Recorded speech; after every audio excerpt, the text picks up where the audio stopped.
Bonjour mes frères et sœurs, que la paix du Christ soit avec vous. En ce jour, nous avons pour thème « Qui pourra monter à la montagne éternelle, qui s'élèvera jusqu'à son lieu saint ?» Voici notre thème. Et ce thème est une question.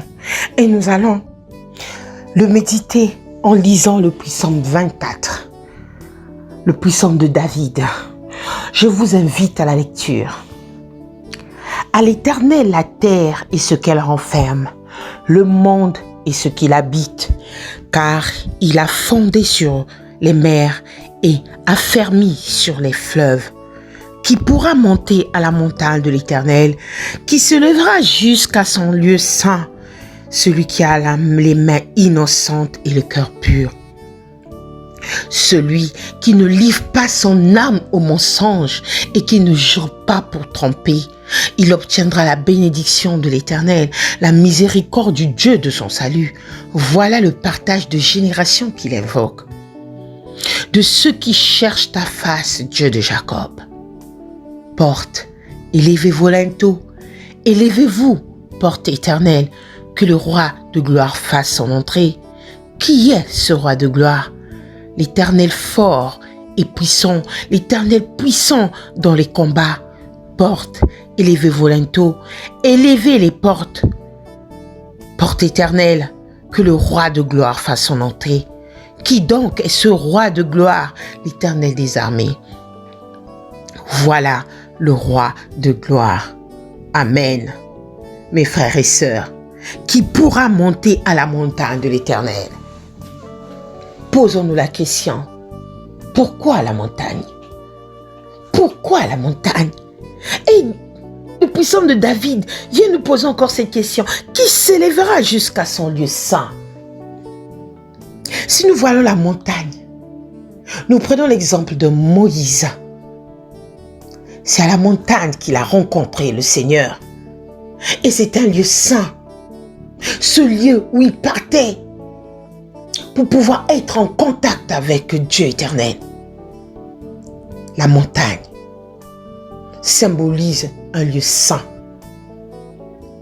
Et aujourd'hui, mon frère et ma sœur, pose-toi.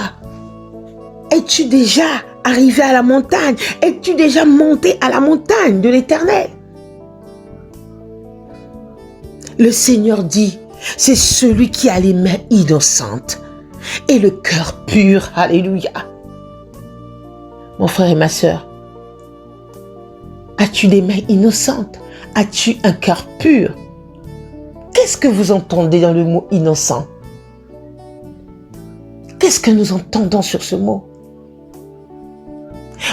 Pour moi, je traduis que l'innocence, c'est une personne qui est rempli de fruits de l'esprit.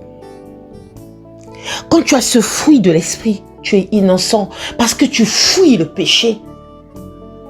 Quand tu as un cœur pur, tu es sanctifié et l'Esprit Saint est en toi. C'est ça ce que Dieu veut dans notre vie, mes frères et sœurs. C'est ça pour pouvoir monter à la montagne de l'Éternel. Pour arriver à ce niveau, nous ne devons pas livrer notre âme au mensonge. Nous ne devons pas jurer pour tromper.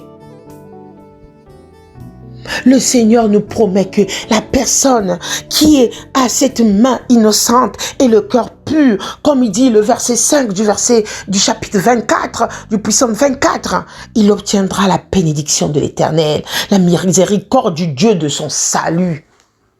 Mes frères, puisque nous marchons dans la droiture, puisque nous marchons dans l'intégrité, le Seigneur nous bénit, mes frères et sœurs.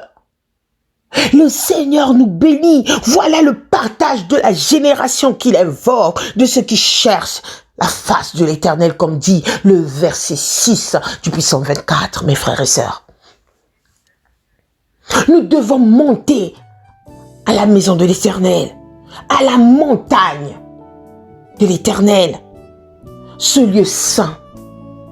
Mes frères, quand nous prions, quand nous sommes dans la pureté, quand nous possédons le fruit de l'esprit, quand nous possédons cet amour que Dieu nous a donné, parce que le monde donne, mes frères et sœurs, nous montons dans la montagne. Et quand nous montons à la montagne, nous sommes en contact avec notre Dieu, mes frères et sœurs. Et tout ce que vous allez demander, vous le recevez dans le nom puissant de Jésus-Christ.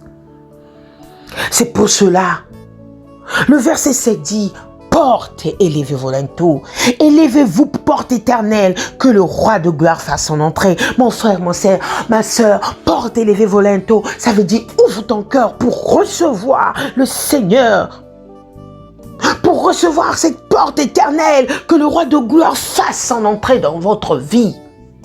Mes frères et sœurs, que votre porte, votre corps, votre porte du cœur, de votre cœur puisse recevoir l'Éternel dans votre Christ, dans votre vie. Que le roi de gloire fasse son entrée. Comme dit le verset 8, qui est ce roi de gloire? C'est l'Éternel puissant, mes frères. Notre Dieu est éternellement puissant. C'est ce roi de gloire que nous devons faire entrer dans notre vie pour pouvoir arriver, pour pouvoir monter à la montagne éternelle, pour pouvoir s'élever jusqu'à ce lieu saint. Qui donc est ce roi de gloire? L'Éternel des armées. Il est là pour combattre pour nous.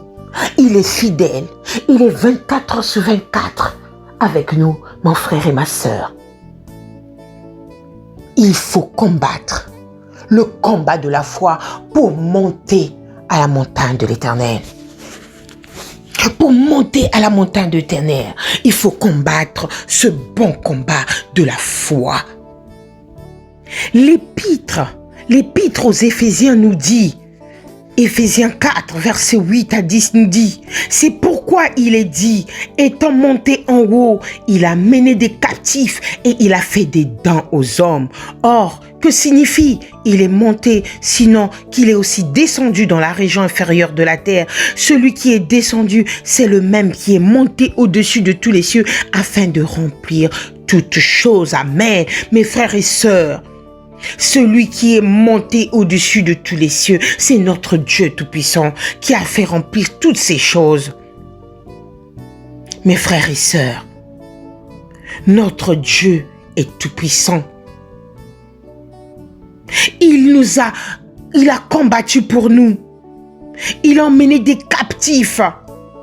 Il a fait des dons aux hommes. Dieu nous a tout donné, mes frères. Dieu a fait chacun de nous avec ses dons. C'est pour cela nous devons ouvrir les portes pour faire entrer ce roi de gloire dans notre vie. C'est pourquoi, mes frères et sœurs, renonçons aux mensonges et que chacun de nous parle selon la vérité à son prochain, car nous sommes membres les uns les autres. Mes frères et sœurs, réfléchissons comment monter à la montagne de l'Éternel. La réponse est devant nous. Es-tu déjà monté à la montagne de l'Éternel? Es-tu innocent? Que Dieu nous bénisse tous. Je vous invite à la prière. Père éternel, à Saint-Eston, tu nous as posé cette question en ce jour. Qui pourra monter à la montagne de l'Éternel? Qui s'élèvera jusqu'à ton lieu saint? Père, tu nous as dit que ceux qui ont les mains innocentes et le cœur pur, et que c'est celui qui ne livre pas son âme au mensonge et qui ne jure pas pour tromper. Père éternel, aide-nous, Papa, à marcher dans tes voies, dans la vérité, à avoir cette main innocente, à pouvoir contempler ta parole jour et nuit, pour pouvoir combattre le bon combat, pour pouvoir obtenir la bénédiction éternelle, pour pouvoir, Seigneur, avoir notre salut grâce à ta miséricorde. En ce jour, mes frères et sœurs qui me suivent en ce moment, Père, nous te demandons, Père, de nous remplir de ton Esprit Saint. cet Esprit Saint qui a conduit Moïse à pouvoir briser tous les plans de Pharaon, de pouvoir faire sortir les enfants d'Égypte, d'Israël, du pays d'Égypte. Père éternel, c'est cet esprit que nous demandons afin de marcher dans ta voie, afin de pouvoir monter sur la montagne éternelle. Que ton nom soit béni à jamais. Amen. Mes frères et sœurs, sachez que notre Dieu, notre Éternel est fort et puissant. Il est fort et puissant dans les combats. Il est l'Éternel des armées. Que son nom soit béni à jamais. Amen.